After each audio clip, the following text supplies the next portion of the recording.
had our own art critics, which is an unusual thing. And, of course, the press representation, which was very important. Well, we kept developing, we kept growing, a number of things happened. The history of it is available to you as a university instructor. I always would add required reading, and for the Artists Association, the required reading would be the Alphever's book, the latest edition. So all of the dates that you're looking for that I've forgotten or can't remember are available to you, and also a fairly brief history of the organization as it is. So mine isn't a history of the organization.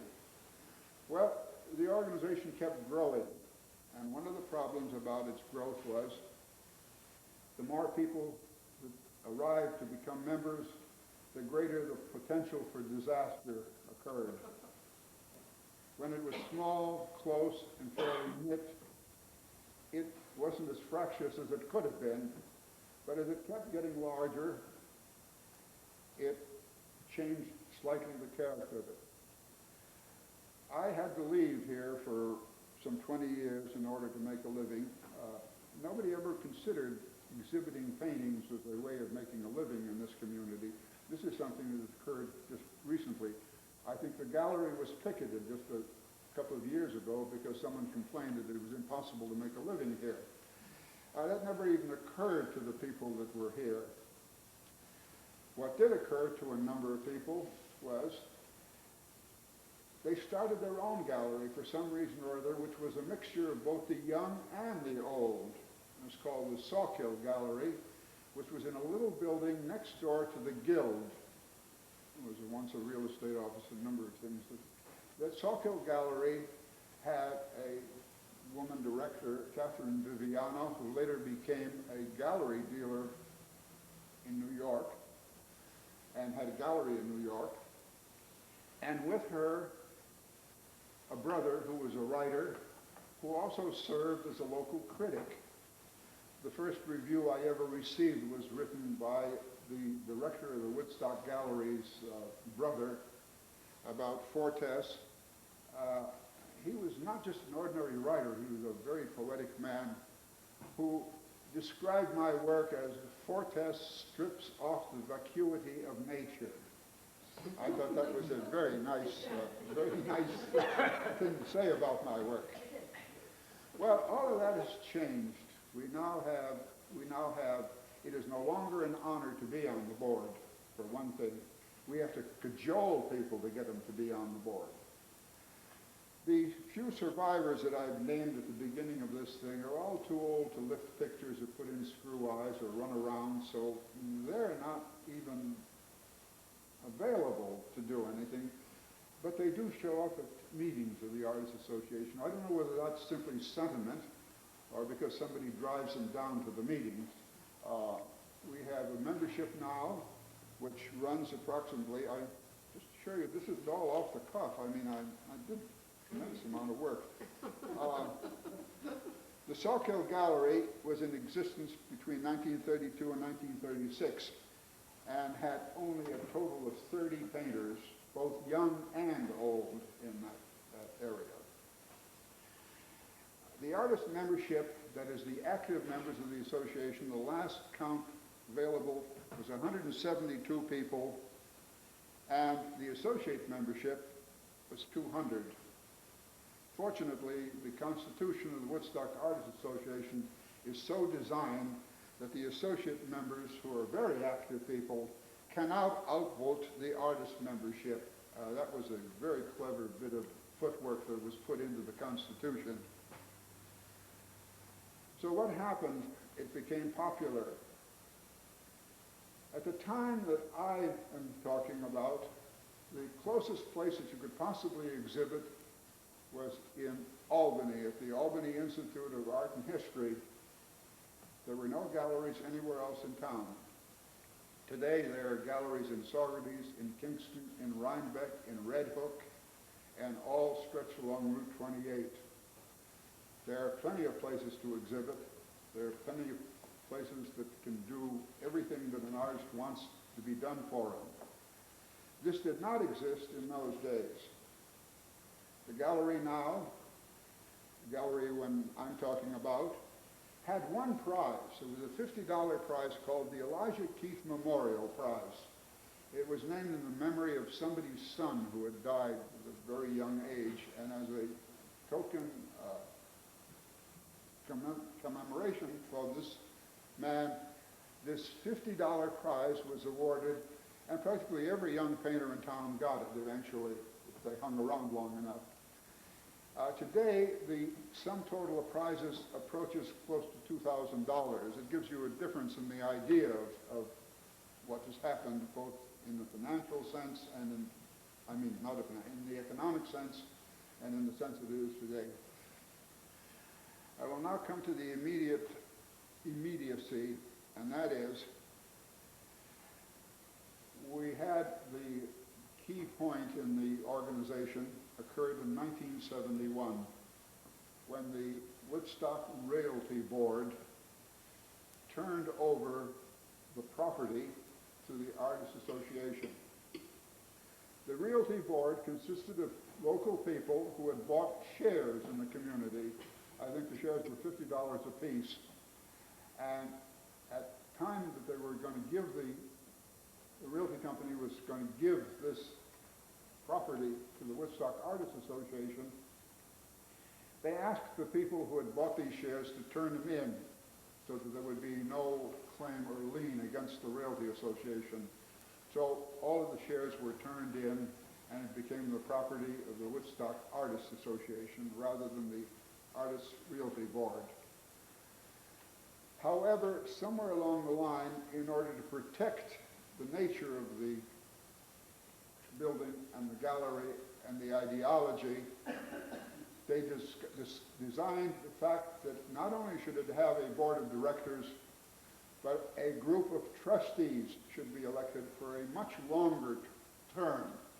And the purpose of the trustees was to develop a sense of continuity, since board members in the later years maybe lived here for 2 years and left, or stayed here a year. I remember one person that got on the board, when asked what his purpose for wanting to be on the board of directors, said he wanted to install track lighting. Well, he did. He did it very badly. Next year he left town. So much for that. So the trustees were designed to continue the principles of the organization. What the organization then had as property consisted of the real estate of the building, a gift of a house, which was in the nature of, became a problem at one time, the Burr House, which is on the Bearsville Road. I guess most of you are familiar with that. And a gift of $250,000. That's a lot of money even today. A gift of $250,000 by Albert Heckman, a painter, for the continuation of the good works that had been started by the Woodstock Artists Association.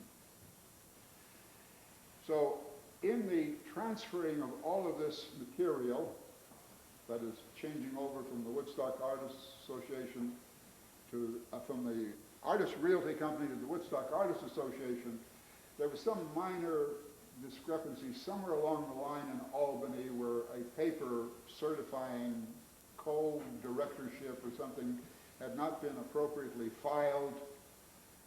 And when one of the boards, run by a very capable director, probably the most successful director in terms of financial work, a lady called Evelyn Cohn, who had decided that the Burr House was a real nuisance and it was a drain on the assets of the organization, that the Burr House should be sold. Well, the trustees, who were a group of older and much more sentimental people, I wasn't one of them, by the way. I didn't think the Burr House was a good idea. I didn't think we had to raise our own young artists, but apparently there was a strong feeling that we should have continued the tradition established by Harvey White. So I was outvoted, but I didn't resign from the Board of Trustees, which is kind of unusual since resigning from the Board of Directors is now a common occurrence. And we got into a battle which cost the association some $6,000 or $7,000 in legal fees. When the Board of Directors, who'd gotten their own lawyer, and the trustees had gotten a lawyer themselves, somehow didn't want to be done out of this simply because they objected to selling the Burr House. It turned out that the Burr House couldn't be sold, for one thing. There's still heirs available. It would take 2 years' worth of advertising to see if there were any heirs around or any other claims on it. Anyway, that was one of the big fracases that happened. And it's unfortunate because we lost a very good director of that gallery at the time. But that doesn't seem like very much, you know, when you consider all of the other things that could have happened in the community, as you are aware of that happened. This was just simply a minor ripple in the thing. I think the highest point in the period of the gallery, as far as I'm concerned, is very subjective stuff you're getting, just me. The other survivors may not quite agree with what I have to say. I think the high point came when Arnold Blanche became the local czar of the community. He is still detested by a number of survivors and adored by a few, well, not really adored because he wasn't as nice to everybody as he could have been, but that's another story.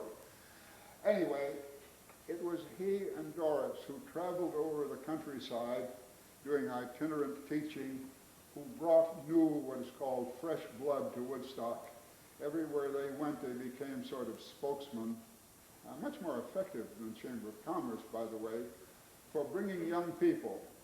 That and the Art Students League was responsible essentially for the growth of the Woodstock Arts Association. Now we'll come to the immediate future.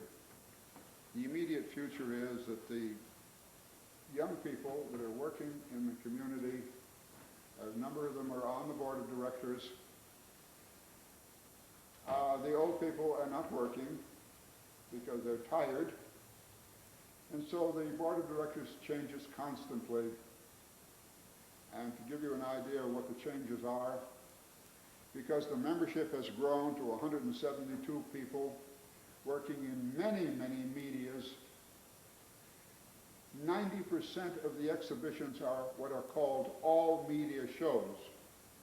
So you have paintings, you have hand-colored photographs, you have soft sculpture, you have collages, all with equal distribution, which in a sense kills the effect of what the gallery was originally intended for.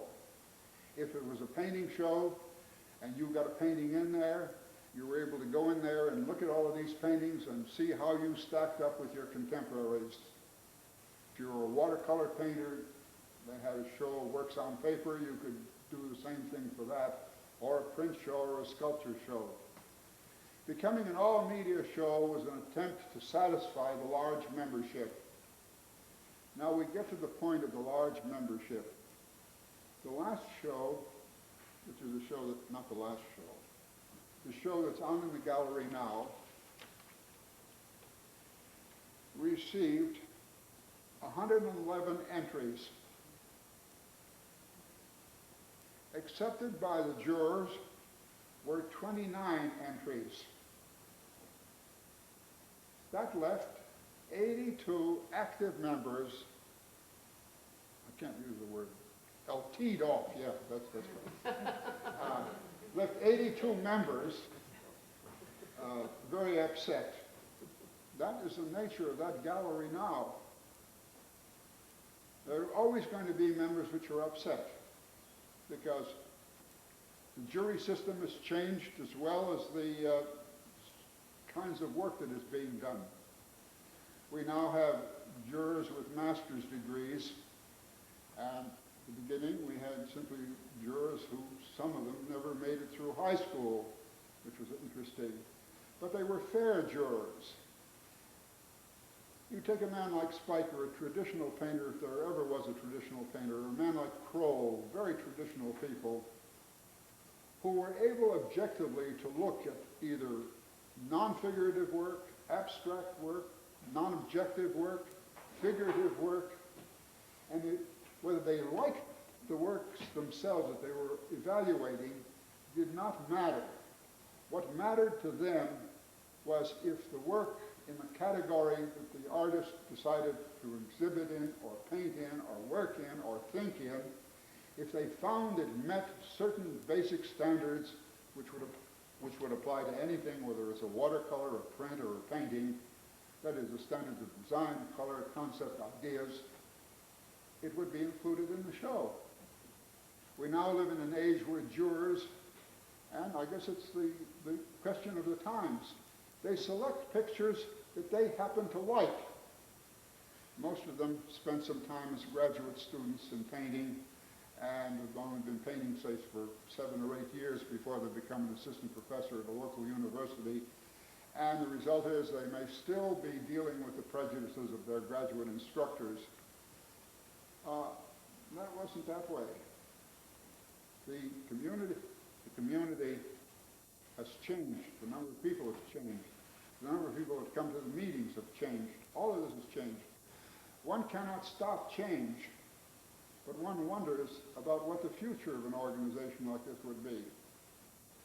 The organization provided services that no other organization that I know of provided.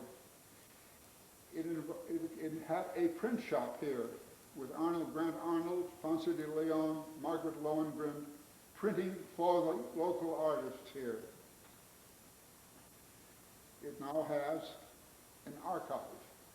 Very interesting story about how that archive began. Some years ago, pick 10 or 12, whichever seems more appropriate to you, we're giving shows to artists who were still alive, large shows who had gotten long in years, and for publicity purposes it was required that somebody write up little brief biographies of these artists.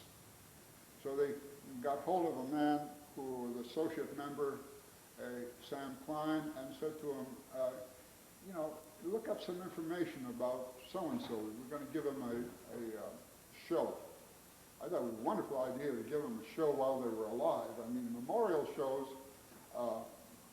very good for who's left, but they don't really affect the painter in any great extent.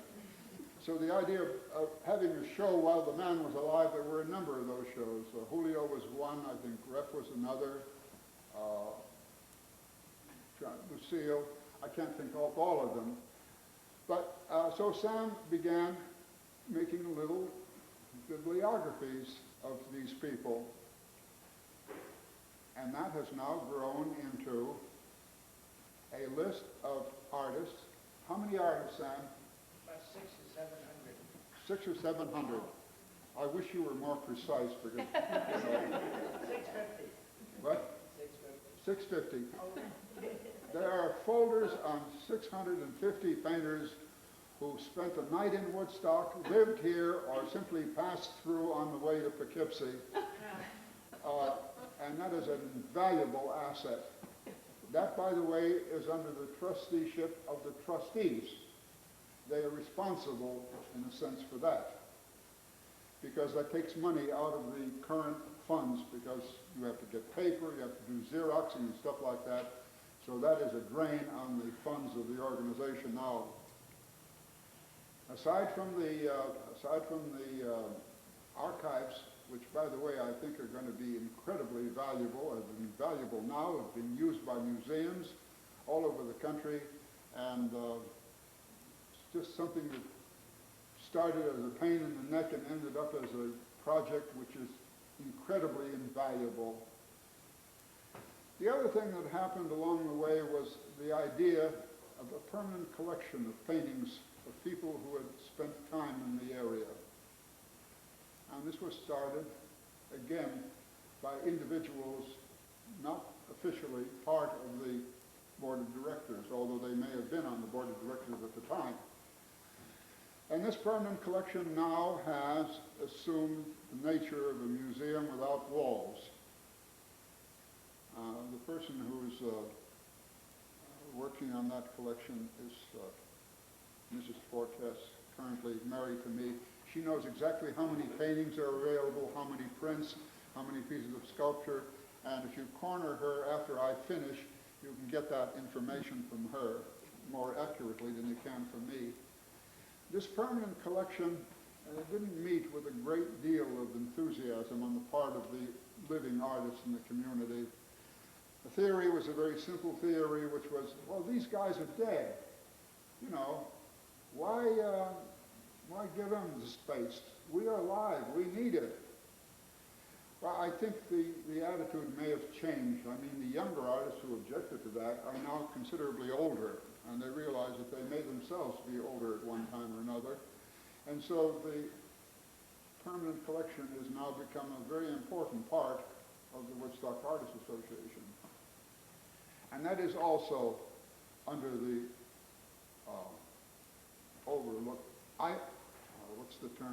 the responsibility of the trustees. I might add that the trustees control absolutely no money of any kind at all. All they control is the real property. In other words, if the board of directors wants to put in a hole in the roof to let the sunlight in, they have to get permission from the trustees before they disfigure the building. So the trustees are responsible only as a kind of a guidance and a kind of a continuity of the things that have gone on before. Now we get to the future of the gallery, and here, how long have I been talking? Not long enough. Half hour. What? Half an hour. Half an hour? Well, I'm going to finish it very quickly and then take questions because I've run out of ideas. I was talking about permanent collection. The future. What? The future. Oh, the future. You're up to the future. Well, to me, jaundiced as I am about the future, and I don't have much of one for myself, I don't think it has much of a future. I hope it has. And what I think it should happen to this association is that the Artists Association no longer fulfills, I think, the function that it was originally meant to fulfill. And organizations live, they flourish, they decline, and they eventually die, just like people. And so I think of the future of Woodstock as the permanent collection, which would make it a museum, which would give it a community status, which would make it the most important museum in a town this size, and I think it would be a kind of an homage to the town itself. This is not a new idea. The Provincetown Art Association has a room, and they have twice as much room, and probably twice as many members as the Woodstock Artists Association has. They have a room which is continuously showing the work of the founder of that particular colony, a Haythorne, a painter who had a school there, like the painters who had schools up here. So I think that is the future of the communities, to eventually turn it into a museum. This will meet with a lot of objection from people who say, well, you know, what the hell, we're still alive, you know. Well, the point is, a museum could do more for the people than the Art Association is doing for them right now. It could have an annual exhibit of local painters. It could honor distinguished visitors. It could bring in group shows. It could be more easily funded than the Artists Association. Those are the positive things. And for a young painter living in this community to be given a one-man show by the Museum of Woodstock, you know, might almost be as important as getting a press notice in the Daily Freeman. That's what I think is the future of the organization. It will continue. People will continue to send. People will continue to be disappointed. People will continue to be rejected. But it will be kept alive because nobody wants to strangle the family cat or whatever it is. So that's it. Now, I'm prepared to answer questions but not give you any specific facts. Yes? Is it still the case that the birdhouse can't be sold? What? Is it still the case about the birdhouse that it can't be sold? I'm not sure. We don't have a lawyer on the Board of Trustees. All we have is a financial man who, but I don't think it can be sold. And but can it be, excuse me, can it, is it still to be used for artists, or can it be kept and then used for? We don't know exactly what it can be used for. That requires legal. For example, the Artists Association is now running at a deficit. They don't touch whatever capital they have, and they're trying desperately to raise money. They could rent that house and probably have an income for it. Wasn't it Will, though? The will specifically said it should be used by the Artists Association for young artists. So that would be going against the will. It would be going against the bill, and whether that could be modified would be the result of a lawyer who could read wills carefully and find out if between the lines there is some way that the building could be turned into part of it is part of the real property of the Woodstock Artists Association. And if the Woodstock Artists Association were to attempt to sell it or abandon it or simply let it lay there and not consider it at all, I think there's a very good possibility that the local library might assume the control of that piece of particular property. And God knows the local library needs as much money as the Woodstock Artists Association, if not even more, because they buy things. I can't answer that question about the Burr House. She lives there, right? What? She lives there, Oh, and she's one of our top artists up here. Good. we have nothing but top artists. No, I knew you. The 82 people that were rejected from the last show were all prime stuff, believe me. Yes. That constitution of the WAA preamble says that one of its purposes is to encourage emerging artists. Yeah. And I wonder, in your future, how you would think you could fulfill that. Well, in my future, best way. emerging artists were encouraged in Woodstock. They were given $50 if they won the Elijah Keith Memorial Prize. You could live for almost 3 months on $50 when this prize was being given. It's no longer true. Were this to become a museum, the emerging artist being given an opportunity to show in a show of emerging artists would benefit that way. Or if he were emerged far enough out, could be given a one-man show in the same museum, which would add to his arbor vitae or whatever that list of accomplishments you have. Are there any other questions? In your museum view, would you think the artists would have to be directors so much as the present way it was constituted was artist controlled? And in your view of a museum, would you still perpetuate that? It would have to be a foundation of some sort, which would require legal operation. It would have to have a director, curator. It would have to have a staff. It would have to function as a museum, and it would have to, if somebody suddenly decides that they don't want to show at the Woodstock Artists Association and abandons the building, it would have to be rebuilt. Storage would have to be provided. We have a good nucleus now. We have a vault, which costs a lot of money, but that vault can't be moved. So the emerging artist has now opportunities to emerge in 2 galleries in Kingston, 1 in Saugerties, 2 in Rhinebeck, 3 in Red Hook. I don't think the emerging artist is suffering too hard. As opposed to then? As opposed to then, when the only opportunity to exhibit was either in New York or in Albany. mentioned around that. Karl, do you feel that are there many people on the board or the trustees or whatever that have the same view that you have about this? No, the things that I said represent my point of view. I mean about the museum. specifically. Oh, about the museum? I don't know. I've never polled, as Poindexter said, I've never talked to the Secretary of State.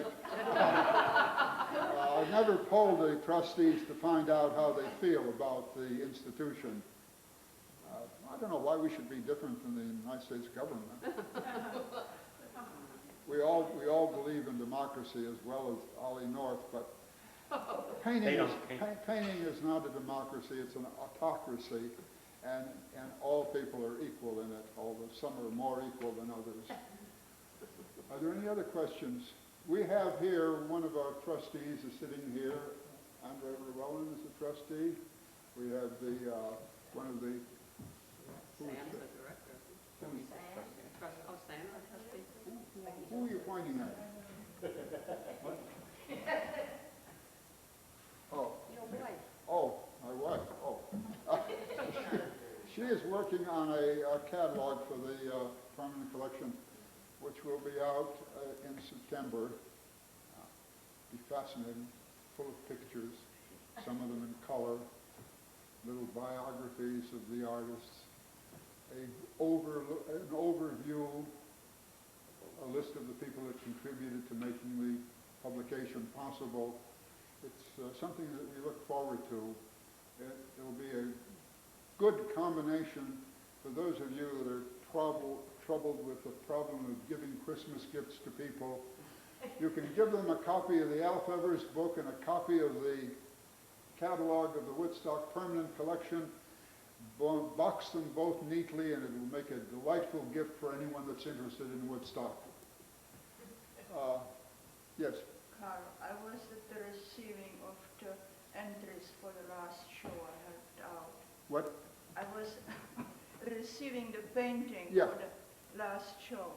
If 10 people come with canvases of this size, where are you going to put them? I know there were 82 people disappointed, but in your time, people painted 20 by 24 sizes. Well, Not I canvases don't think it's a question of size. I think every show should have definite constrictions.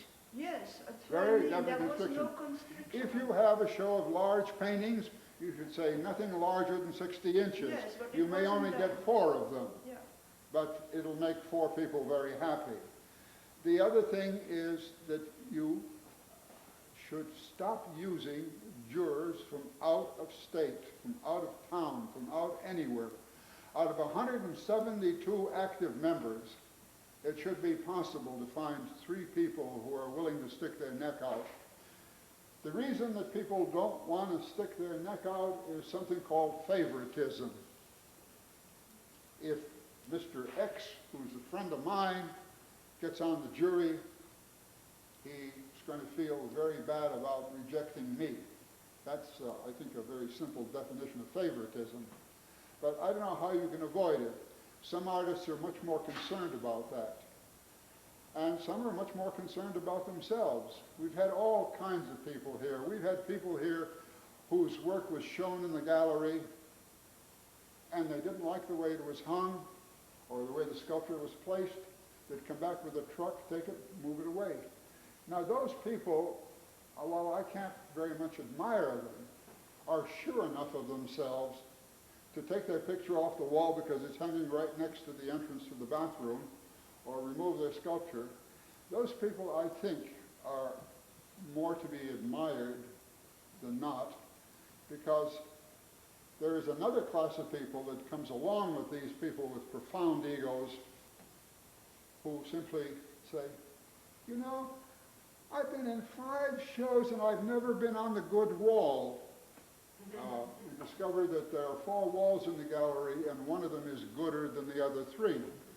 The theory being that if your painting is good, it'll stand up no matter where it is. If it's on the good wall, well, fine. It may be on the good wall simply because the frame fits with the rest of the paintings, or the color of the picture, or the size of the picture. Nobody determines who is going to be on the good wall. You hang a show because you want it to be as effective as it possibly can be.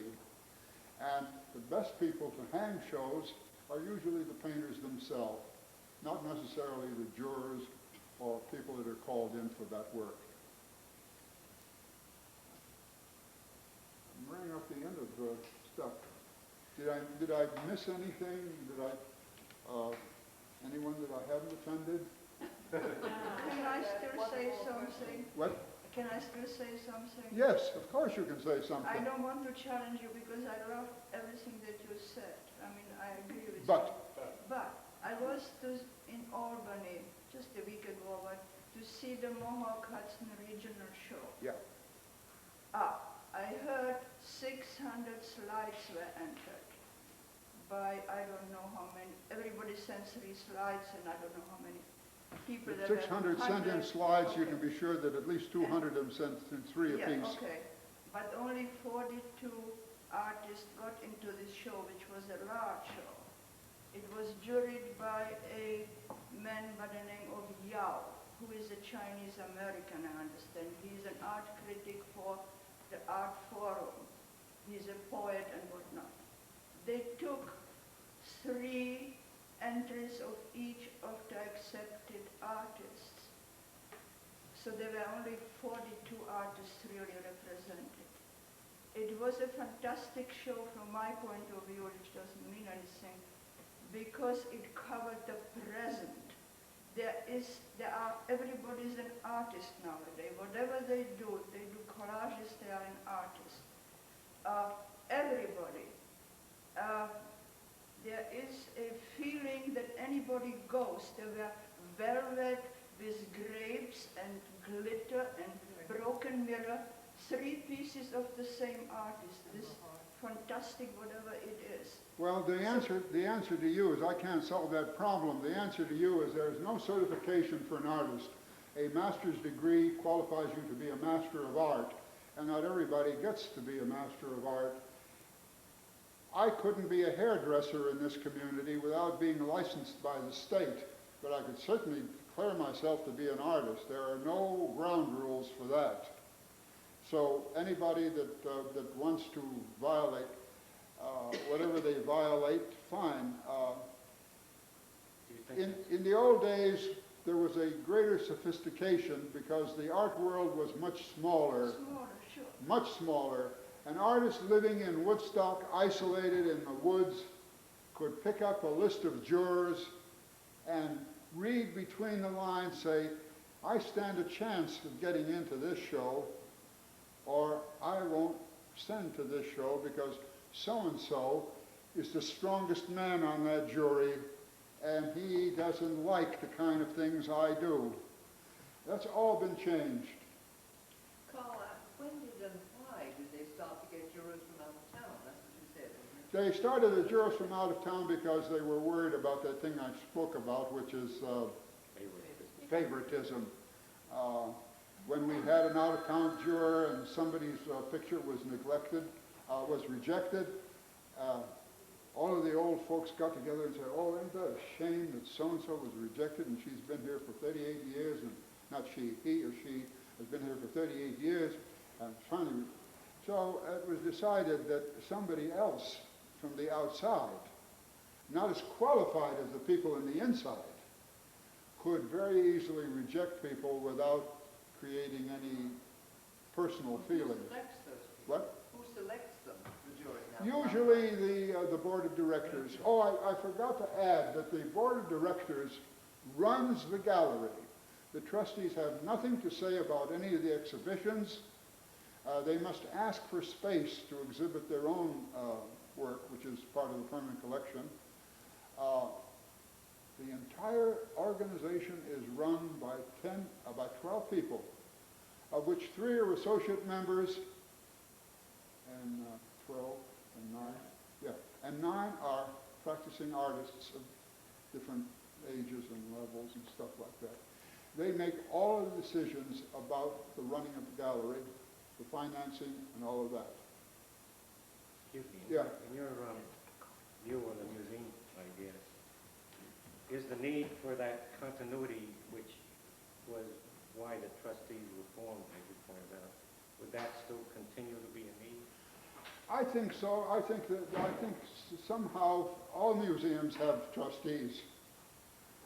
Well, Usually, when you read about an organization that has trustees, it simply means that the trustees have more money than the people who are running the organization. If the Woodstock ever achieves a museum, it'll be that the trustees have less money than the director gets for running it.